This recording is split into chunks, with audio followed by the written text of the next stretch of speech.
wonni na lawoon wonni na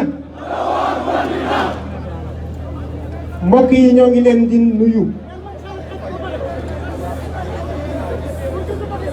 jiital ci nuyoo bi suñu kilifa yi waaye di jaajëfal la jeunesse sénégalaise gàcce nga laama yéen jeunesse sénégalaise ñoo ngi nuyu suñu kilifa yi ñoo ngi nuyu le clergé catholique ak mboolem seen njaboot yi nekk ci biir Sénégal ñoo ngi nuyu le bois sacré ak mboolem seen njaboot yi nekk ci biir Sénégal waaye ñoo ngi nuyu mboolem njabootu yonent bi alayhi salaatu wasalaam ci biir Sénégal muy association islamique yi muy turuux yi nga xam ne ñoo nekk ci biir réew mi Sénégal naxante bi fi nekk moo war a jeex le 23 mai fii lañ daje woon wax ni askan wi bëgguñu lu bon ndax seen ndono lu baax la ñu wax ni agenda pro LGBT bi ñuy doxal benn pàcc la benn ci gis bi nga xam ni dafa am ay nit yu jóg ci àdduna bi am une vision globaliste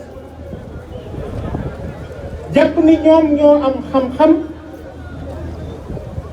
ñoom ñoo am dayo ñoom ñoo am taxawaay ba seen gis-gis yooyu ñëpp dañ koo war a nangu te topp ci ñu ni leen Sénégal moom du bokk ci loolu Sénégal du ci bokk tey ndax Sénégal bokk ci woon démb te Sénégal du ci mës a bokk agenda bi ñuy wax nit ñi nañu déglu bu baax ñun agenda la ñuy wax boo xam ne ñoo ngi koy doxal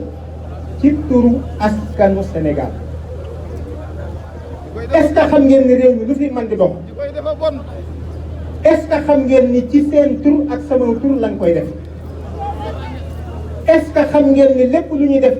ci réew mii dafa mel ni askan wi lañ koy defal itam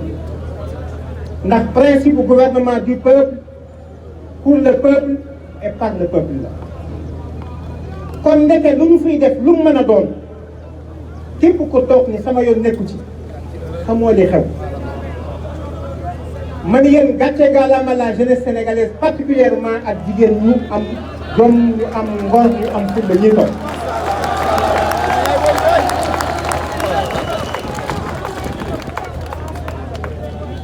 yéen jigéenu Sénégal gàcce gàllaama seen taxawaay rafet na démb seen taxawaay rafet na tey te incha allah seen taxawaay day wéy di rafet yéen xam ngeen ni du ngeen jur ay góor jigéen yéen juru leen góor jigéen ma ne yéen jigéenu Sénégal ëpp ngeen lool yéen xamu leen am góor jigéen juru leen du góor jigéen yaru leen ab góor jigéen kon ñi am xalaat boobu nañ ko delloo fa mu jóge woon ñi am gis-gis boobu nañ ko delloo fa mu jóge woon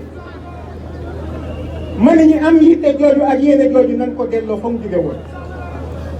dañuy wax question de droit mais droit finalement droit mooy lan et puis droit selon qui wala ñun dañoo doon ay nit ñoo xam ni dañuy toog rek pour consommer ay nit toog ca àll ba ñëw ni ñu daal àq ak yelleef mooy lii àq ak yelleef yow mi koy wax am na noo ko gisee noo ko déggee waaye ñun Sénégal it am na nuñ ko gisee am na nuñ ko déggee La France est souvent citée comme étant un pays de liberté.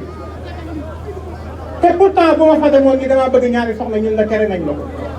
ana man sama àq ak yelleef ana samay droit kon bu ñuy wax ay droits inaliénables de l'homme nañu xam ni ba ñu koy tënk ma ni chers sénégalais chers africains booba boole wu ñu si. Est-ce que da ngeen a fàtte ni 1948 bi ñuy def la déclaration universelle des droits de l'homme booba xaw ma fande waaye suñu réew yi ñun ñoo ngi ci kilifteefu tubaab bi boole wuñ ñu ci ndax ba ñuy wax homme nit mën naa doon ku nekk waaye nit ñi ñuul ñi bokkuñu ci. kon lan moo waral ñu bëgg ñoo ñëw imposer ñu un agenda boo xam ni ñun bokku ñoom gis-gis boobu léegi monsieur le ministre mi ngi may dee ni ma mais au nom de la diversité culturelle mais kenn ku ci nekk am nga sa démb kenn ku ci nekk am nga sa aada kenn ku ci nekk am nga say valeur mais lan moo waral ñu jàpp ni ñoom seeni xalaat ay xalaat yu universel la seeni valeur yu universel la seen gis-gis bu universel la ci fan la tege réew mii kenn du ko delloo ci bu mu jàmm bu am mukk la woon wanni na la woon wanni na la woon wanni na kon agenda bi nga xam ni ba ngeen seetloo ba ànd sàmm jikko yi jógee ba léegi amul ci Sénégal bii ku ma sa taxaw ni agenda bi amul moom koy ku ñuy wax da nga naan ñu sa weeru dëgg yi mbaa sa dàll wu nangam bi waaye kenn ku mën a contester agenda bi amul kon agenda bi existé na waaye bi mu existé it dafa dem ba Sénégal nangu ko di ko doxal depuis 2016 dugal nañ ko sunu constitution est-ce que xam ngeen ni mu ngi ci constitution bu Sénégal ma ni mu ngi ci constitution bu Sénégal danaa ko expliquer faram-fàcce ko dafa am benn journaliste laaj ma ni ma non alinéa 3 bu article 319 bu code pénal dafa wax acte contre nature léegi jàpp leen ni acte contre nature bi ñu koy jël ci 1966 bu 12 février 1966 boobu acte contre nature góor jigéen ci la bokkoon waaye bi ñu demee ba 17 mai 1990 ci jataay boo xam ni ñeent fukki réew ak ñett ñoo ko seq te Sénégal bokkoon na ci ñeent fukki réew ak ñett yooyu ñoo wax ni ngóor jigéen bokkatul ci acte contre nature loolu Sénégal bokk na ci ñi ko wax te xam ngeen loolu nan la demee par rapport ak suñu loi bi mi ngi mel ni ñu ne tey jotaay dafa am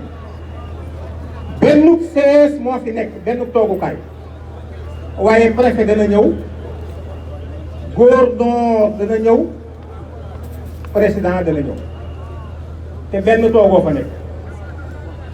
sous préfet dana ñëw ndax sous préfet dana toog ndax sous préfet dana toog lan moo tax du toog kon lii mooy sew-sew bi ñu jàpp ni askan wi dañuy nelaw mooy loi bi ma wax loi ordinaire